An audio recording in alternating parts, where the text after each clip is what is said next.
Drama serial हमराही के आने वाले एपिसोड में कहानी एक बेहद दर्दनाक और इमोशन मोड़ लेने वाली है, जहां मोहब्बत, कुर्बानी और जुदाई हर किरदार की जिंदगी हमेशा के लिए बदलने वाली है। जैसे ही सयाहान की तबीयत अचानक ज्यादा बिगड़ती है, उसे फौरन अस्पताल में एडमिट किया जाता है। डॉक्टर सालार साफ कर देते हैं कि अगर जल्द हार्ट ट्रांसप्लांट नहीं हुआ तो सयाहान की जान बचाना नामुमकिन हो जाएगा। यह सुनकर एलिफ पूरी तरह टूट जाती है। वह आखिरी बार चुपचाप सयाहान के कमरे में जाती है, कांपते हाथों से उसका हाथ पकड़ती है, उसके माथे को चूमती है और आंखों में आंसू लिए उसे देखते हुए कहती है, काश तुम जान पाते कि मैं तुमसे कितनी मोहब्बत करती हूँ।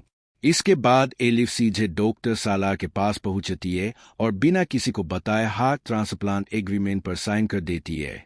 डॉक्टर सालार उसे रोकने की कोशिश करते हैं और कहते हैं, एलिस, यह फैसला तुम्हारी जिंदगी खत्म कर देगा, अभी भी वक्त है।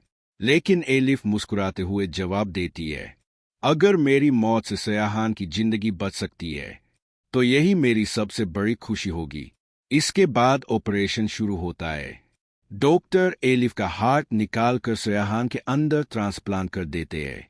लेकिन इस कुर्बानी के साथ ही एलिफ हमेशा के लिए इस दुनिया को अलविदा कह देती है। कुछ घंटों बाद जब सयाहान को होश आता है तो वह सबसे पहले बेचैनी से एलिफ को रोने लगता है। डैड, एलिफ कहाँ है? गाजी यूसुफ की आंखें नम हो जाती है, लेकिन वह कुछ बोल नहीं पाते। तभी डॉक्टर सालार कमरे में आते हैं और सारी सच्चाई बता देते हैं। सहान, तुम्हारे सीने में इस वक्त एलिफ का दिल धड़क रहा है। यह सुनते ही सयाहान के पैरों तले जमीन खिसक जाती है। वह जोर जोर से रोने लगता है और खुद को संभाल नहीं पाता। दूसरी तरफ जब लाला को पता चलता है कि एलिफ की मौत गाजी यूसुफ के बेटे की वजह से हुई है, तो वह बदला लेने की कसम खा लेता है। वह अपने आदमियों को आदेश देता है, सयाहान अब जिंदा नहीं बचना चाहिए। इसके बाद सयाहान की गाड़ी पर हमला करवाया जाता है।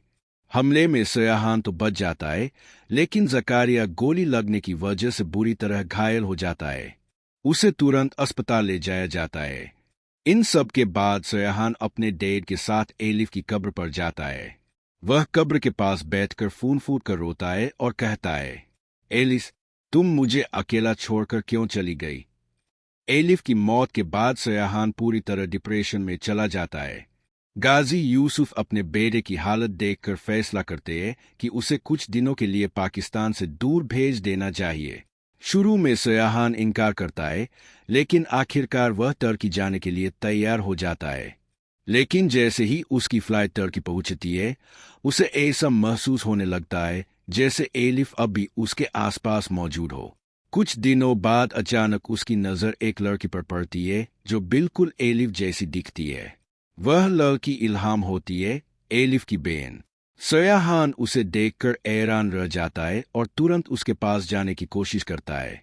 लेकिन तभी जावियर वहां पहुंचता है और इल्हाम को अपने साथ ले जाता है। यह देखकर सयाहान एक बार फिर टूट जाता है।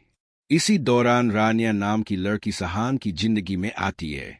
वह उसकी कहानी सुनने के बाद उसकी मदद करने का फैसला करती है। रानिया अपने कनेक्शंस के जरिए सहान की उसी ऑफिस में जॉब लगवा देती है जहां इल्हाम और जावियर काम करते हैं। धीरे धीरे सहान अपनी अच्छाई और सच्चाई से इल्हाम के दिल में जगह बना लेता है। वक्त के साथ इल्हाम को भी एहसास हो जाता है कि वह जावियर नहीं बल्कि सहान से मोहब्बत करती है। आखिरकार इल्हाम जावियर से ब्रेकअप कर लेती है और सहान का प्रपोजल स्वीकार कर लेती है। लेकिन कहानी में सबसे बड़ा ट्विस्ट तब आता है जब उनकी शादी वाले दिन ही लाला के आदमी टर्की में भी सयाहान पर हमला कर देते हैं। हालांकि इस बार भी सयाहान की जान बच जाती है, लेकिन गाजी यूसुफ डर जाते हैं और तुरंत उसे पाकिस्तान वापस बुलाते हैं। मगर सयाहान साफ इनकार कर देता है क्योंकि इल्हाम पाकिस्तान नहीं जाना चाहती और अब वह इल्हाम को खोना नहीं चाहता। अब देखना यह होगा कि क्या लाला के आदमी फिर से सयाहान की जान लेने की कोशिश करेंगे। क्या इल्हाम और सयाहान की शादी सच में हो पाएगी, या फिर उनकी मोहब्बत के रास्ते में एक और बड़ा तूफान आने वाला है। दोस्तों, आपको क्या लगता है आने वाले एपिसोड में क्या होगा? अपनी राय कमेंट में जरूर बताइए और अगर आप हमराही की आगे की इमोशन और रोमांटिक स्टोरी देखना चाहते हैं तो वीडियो को लाइक, शेयर और चैनल को सब्सक्राइब करना बिल्कुल मत भूलिए।